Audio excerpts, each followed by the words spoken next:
homeland. And therefore the myth that the neocons have created, that Islam and Muslims challenge, quote, our way of life, as if they have the right to arrogate to themselves what our way of life is. This is a fake polarity. It's a false dichotomy.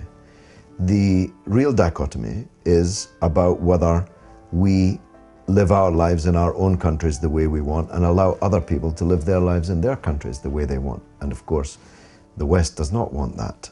Shortly after the fall of the Taliban in Afghanistan, Miss Afghanistan emerged, a beauty queen, strutting her stuff in a swimming costume on a world beauty pageant, and her appearance was hailed as a great step forward for the liberation of Afghan women. And it was like, oh my word, you know, Western feminists and practicing Muslim women were horrified that here was a woman wearing a tiny swimsuit who was being described as a liberated woman.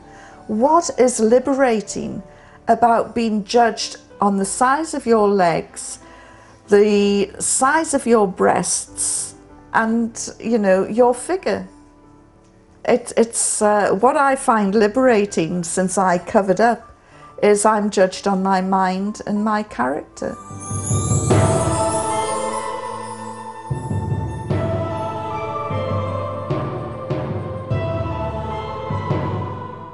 You know, the other day I was in Houston in Texas at a big lunch of fairly wealthy Americans, and I had a lady on my right, very well dressed, educated, and she said to me, you know, Mr. Fisk, I'm very worried that Muslims are going to take over America. And I said, what? Have you encountered any Muslims doing this recently? She was oblivious to the fact that about a third of the guests at this lunch were actually Muslims. She didn't seem to think about it. And then I said, what proof do you have of this? And she said, well, Muslims have already taken over France. Now, when you meet people who are living in this fantasy world, you have to do what I did, which was to look at my watch, discover a totally fictional appointment and say, oh, I'm late, I've got to go. So that's one way, the only way you can deal with people who live by imagination rather than live in a world of reality. I don't think Muslims are a threat to our society or are taking over the West.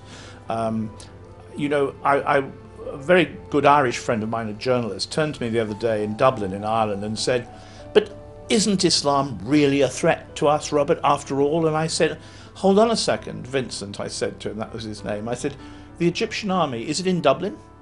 Is the Syrian army in Washington? Is the Algerian army in London? No, it is our armies that are in Egypt. It is our armies that are in Iraq and Afghanistan and even going into Pakistan from time to time. It is not them coming to us, we're out there. But somehow we've projected this fear of the other, in this case Islam, into a totally imaginative world in which the armies of the Muslim world are about to swamp back past Vienna, go to Paris, London, Washington, Nevada, Colorado, you name it. And in fact, it's our armies that are out there. Islamophobics allege that freedom of speech is condemned in Islam. Islam muffles free thinking. Nothing can be farther from truth. Freedom of expression is very important for the West. And it's one of the bedrocks of this civilization, and it's one of the best things, I think, about the West, because it certainly doesn't exist to the same extent in the Muslim world. I wish it did, as a journalist. In the Gallup poll that I mentioned earlier, when people were asked what they, in 35 Muslim countries, what they admired most about the West, they said Western freedom. They'd love to have some more Western freedom themselves without Western meddling in their internal affairs. I don't see myself that any artistic license that leads to the hatred and contempt of other people can be valid. And any artistic expression that's built on falsehood, I cannot see that it is to be treated as a valid art. How can a good piece of art that proceeds from hatred be any good You can, most art comes from a sort of love, a sense of great reverence for what you're writing about. So I don't myself agree with this idolatry of freedom of speech. Self-imposed freedom of expression's limits are very valuable. They must be carried by the generations so that we know the limit. But when they talk, some of them, not all, about the religious leaders, celebrities and honorables and loved ones of the other civilizations, sometimes they cross limits. When we saw, for example, the affront to Muslims in the cartoons, the Danish cartoons, this was not a question of freedom of speech. These were not cartoons, these were racist posters. And if we see racist posters, we have a duty to tear them down. And that's the view of people like me, and I hold to it. I don't believe in absolute freedom of speech. And if anyone looks at it sensibly, neither do they. The idea that, that one has the absolute right to say absolutely anything, absolutely anywhere is a foolish one. The basic declaration of the human rights in the United Nations says, subject to law, life and liberty should be saved. Subject to law where comes, there's a rider. And the rider is that there has to be a limit. And the limit is sometime your national security concern in a particular country. Limit sometime is your own beliefs, your own religious books, your own people. And limit sometime is you have to create the harmony amongst the global villagers like me and you. The law of blasphemy it's a common law produce which only covered Christianity, and it does not cover Islam as such. And that is why you had this debate when this Salman Rushdie affair emerged, that Muslims wanted him to be charged with the offense of blasphemy.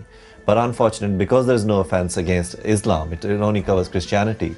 So the courts were unable to actually take action against Salman Rushdie. We have to devise some international law which says that we need to respect the religious rituals, rites, leaders, celebrities and books of each other.